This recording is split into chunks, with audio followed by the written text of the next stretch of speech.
Оюу толгой компани цагдаагийн ерөнхий газар гэр бүлийн хүчирхийлэлгүй нийгмийг хамтдаа төлөвшүүлье. Гэр бүлийн хүчирхийлэл гэж юу вэ? Гэр бүлийн хүчирхийлэл гэдэг нь одоо гэр бүлийн харилцаа хамаарал бүх хүмүүсийн хэн нэг нь нөгөөдөө хүч хэрэглэх өөрийн хяналтаа тогтоох замаар эрхшээлдээ оруулж байгаа тэгш бус харилцааг бол гэр бүлийн хүчирхийлэл гэж авч үздэг. 2019 оны байдлаар Монгол улсад гэр бүлийн хүчирхийллийн улмаас үйлдэгдсэн 985 гэмт хэрэг бүртгэгдснээс 49.8% нь орон нутагт, 50.2% нь Улаанбаатар хотод бүртгэгджээ.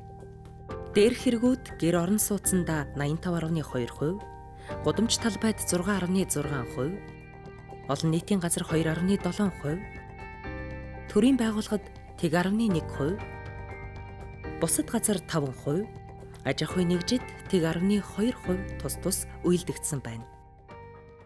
Гэр бүлийн хүчирхийллийн үндсэн шалтгаан хэн өртөж байна вэ? За гэр бүлийн хүчирхийллийн гэмтэрэг зөрчлийн бол үндсэн сул шалтгаан юу вэ гэдгийг бол судалж үзэхэд бол гэр бүл дэх эрэгтэй эмэгтэй хүмүүсийн хоорондын харилцаа, эмэгтэй хүн эрэгтэй хүнийгээ хүндгэх, эрэгтэй хүн эмэгтэй хүнээ ойлгох, за тэг хоорондын аливаа харилцааг эерэг аргаар биш хүчирхийллийн аргаар шийдвэрснээс болоод энэ гэр бүлийн хүчирхийлэл бол гарч байна. За мөн гэр бүлийн хүчирхийллийн шалтгаанд бол нөлөөлж байгаа нийгмийн бол хүчин зүйлүүд байна. Эдгээрт бол архиталт байна, ажилгүйдэл байна, ядуурл байна. За эдийн засгийн хараат байдал гэх мэтлэн бол энэ нөлөөлж байгаа хүчин зүйл байна. За бид энэ гэр бүлийн хүчирхийллийн гэмтэр зөрчлөөс яаж энэ шалтгаанаас арилгах вэ? Яаж энэ өрсөн сэргийлж болох вэ гэдэг дээр бол энэ хүмүүсийн хоорондын харилцаа хандлага өөрчлөсөн тохиолдолд аливаа асуудлыг эерэг аргаар шийдвэрсэн тохиолдолд гэр бүлийн хүчирхийлэл маань өөрөө буурна. 2019 оны гэр бүлийн хүчирхийллийн талаарх тоо мэдээллийг өртсөн хохирогчоор нь харуулбал эхнэр 484, хамтран амьдрагч 169, нөхөр 44, төрсөн хүүхэд 36, төрсөн ах эгч 9, дагвар хүүхэд 27, төрсөн эцэг эх 37, төрсөн дүү 10, хадам эцэг эх 9, үрчилж авсан хүүхэд 2, өвөг эцэг эмэг эх 1, бусад 66 хүн тус өртсөн байна. Гэр бүлийн хүчирхийллийн хор уршиг юу вэ? Гэр бүлийн хүчирхийлэлд өртсөн хохирогчийн сэтгэл зүйн байдлыг авч үзвэл ихэнх тохиолдолд сэтгэл зүйн хувьд тогтворгүй, айдас түгшүүр өндөртэй, ганцаардсан, сэтгцийн гомдол, гутрал, цөхрөл өндөртэй, бусдаас хамааралтай, шийдвэр гаргах түвшний нөхцөл байдал алдагдсан ийм төрлийн хүмүүс байдаг. Гэр бүлийн хүчирхийллийн хэрэг зөрчилтөд тэмцэх цагдаагийн албан хаагчийн хүлээх үүрэг.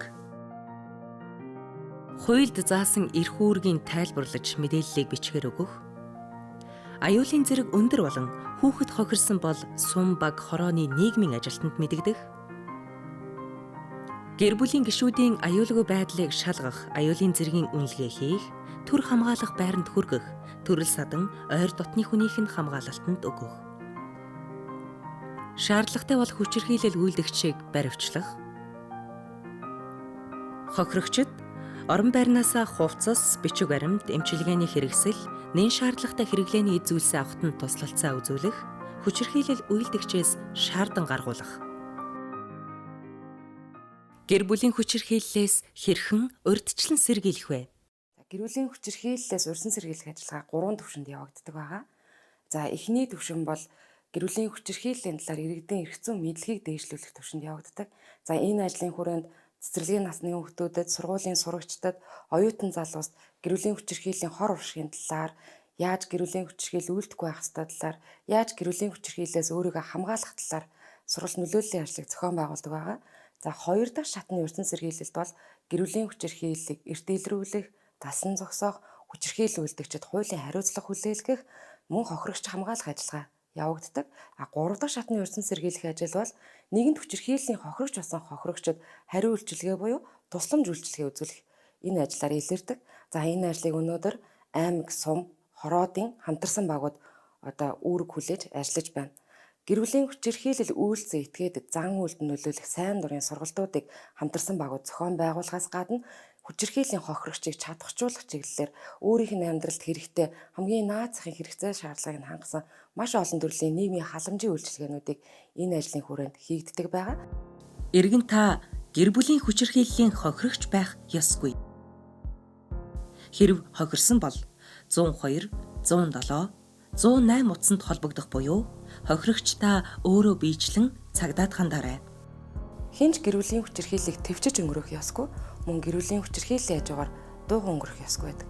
Хэрвээ гэр бүлийн хүчирхийлэлд өртөж байгаа бол эсвэл хүчирхийллийг харж байгаа бол заавал цагдаагийн байгууллагад хандаж эрхээ хамгаалуулах хэрэгтэй. Ингэснээрээ эрдэнэт хүний амнаас аюулгүй байдал, эрүүл мэнд хамгаалагдана.